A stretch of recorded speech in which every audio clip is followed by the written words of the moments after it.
Welcome to this video where I'm going to be talking about grounded theory, and I use grounded theory in my PhD, which I completed about a year ago.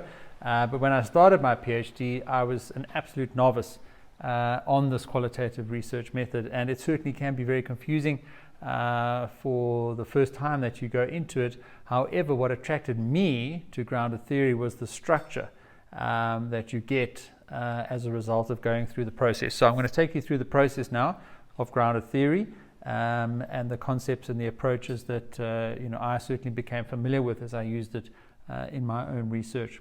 So one of the things that I developed was this idea of a bit of a pyramid in terms of how you think about the process of going through grounded theory.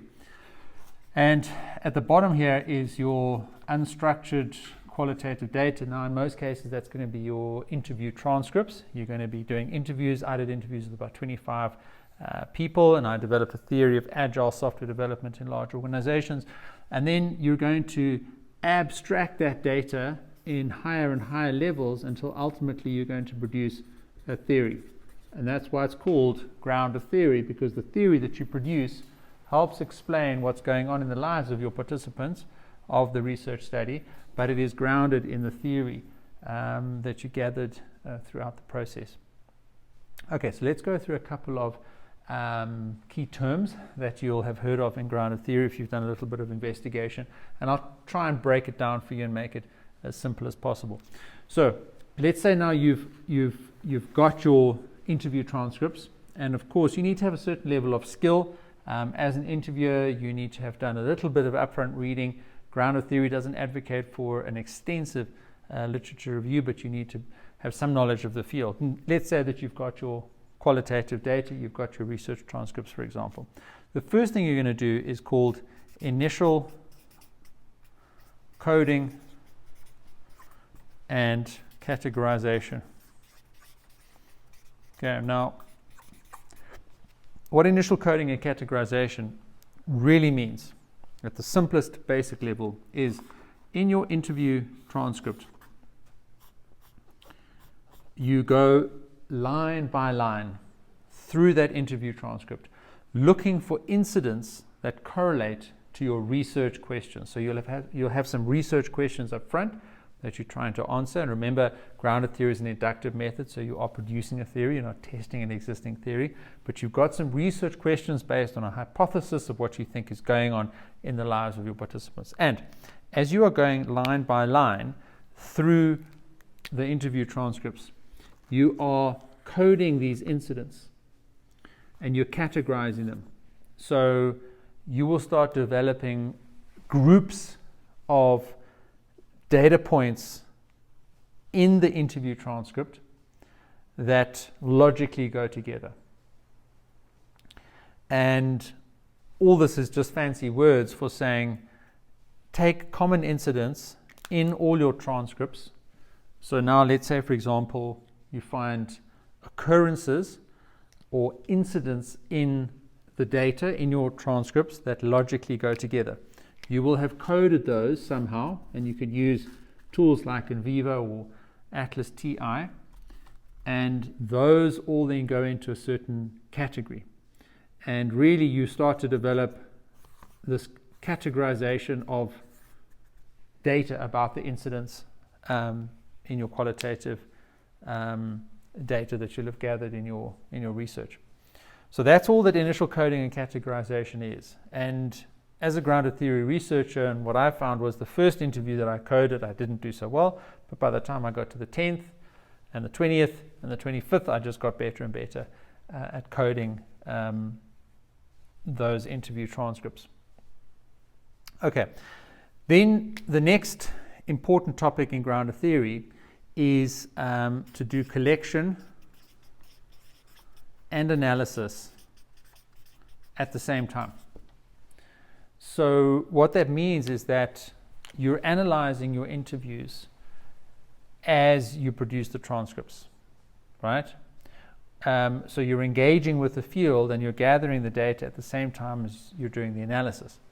So although you may want to get a few interviews done, you should start analyzing them as soon as possible. so that your analysis feeds into the way in which you gather more data, so that your collection and analysis happens simultaneously, because the more you analyze, the better you're going to collect.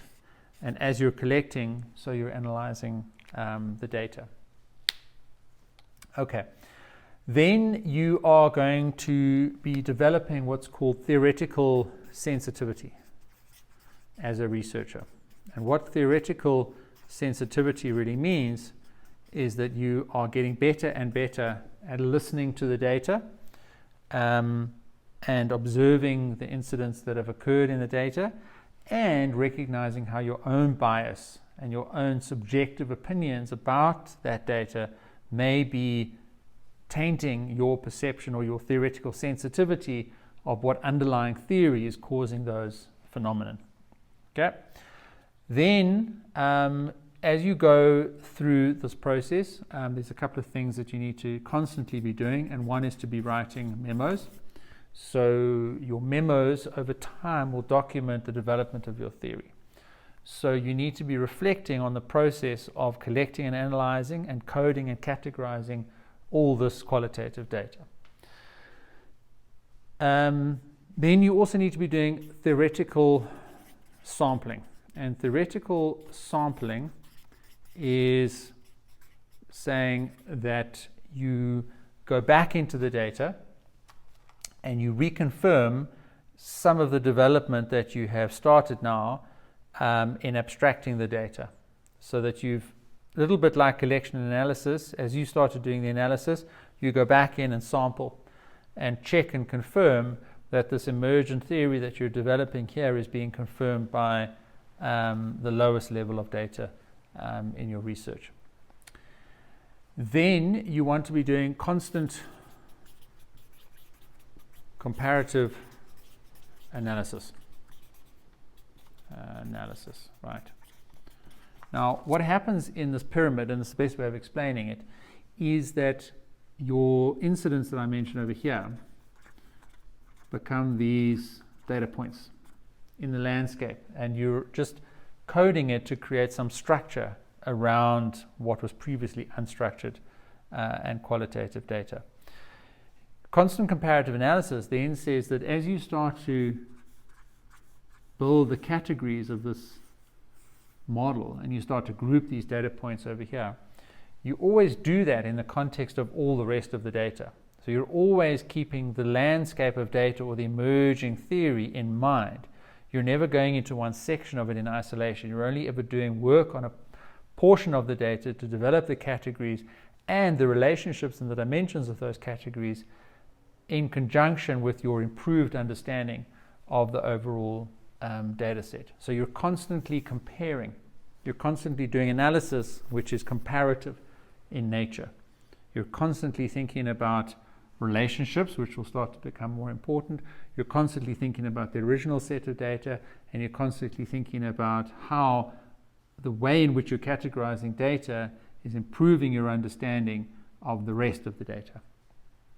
Okay, now you start to get into what's called intermediate coding, and a lot of textbooks about grounded theory also call this mid-level coding. So you have your initial coding and your intermediate coding, and then we're going to get into more advanced coding at the top over here. And that's really what this exercise is about over here, where we start then coding the coded incidents and data. So now you're moving away from this unstructured qualitative data source that you've got over here in the form of the interviews. You've created some structure and a system around that, and now you're coding that structure even more. You're putting the categories in place, and you're developing relationships, possibly, where you're investigating relationships between those categories. And you're starting to investigate which of those categories are more or less important than others. And eventually what emerges out of that is the development of a core category. And a core category is the one category of data. And if you go back to the founders, Barney Glaser and Strauss, and they always said that that core category, will emerge. It will come through. And I certainly found in my own PhD research it was quite frustrating at times because I couldn't quite grasp what that core category was. And every grounded theory researcher talks about that sort of valley of despair that you go through, where it just hasn't emerged. You haven't got into this advanced coding stage yet. And a big aspect of getting into that advanced coding stage is when you develop and you find the core category. And I think that's the tipping point. Once you find the core category, then the rest of it starts to become very clear. And when I found my core category, it certainly was a light bulb moment in my work. And really what the core category does is it defines the relationships with the other categories more than any other category. And even then, only a handful of categories of data are going to actually be critical to the development of your theory. And I developed about 19 different categories of data in my interview transcripts, but I ultimately only ended up with about 5 categories making it through into my theoretical framework that I developed at the top over here. So you then get into advanced coding, and advanced coding is then really only operating in the level of the categories and the ones that matter, so it's really only a handful of them, and saying through the core category, which then strings these other categories together, how do I define a theory about what is going on in the lives of the participants of my research? And that theory is really going to consist of your definition of the relationships between the most critical categories. And your core category will be the one around which you then better understand the other categories and the relationships between them. So let me give you a practical example from my own research. As I said, I found 5 most important categories, and the emergent core category for me was, and it's in agile software development teams, where I was investigating the human factors that are operating within those teams.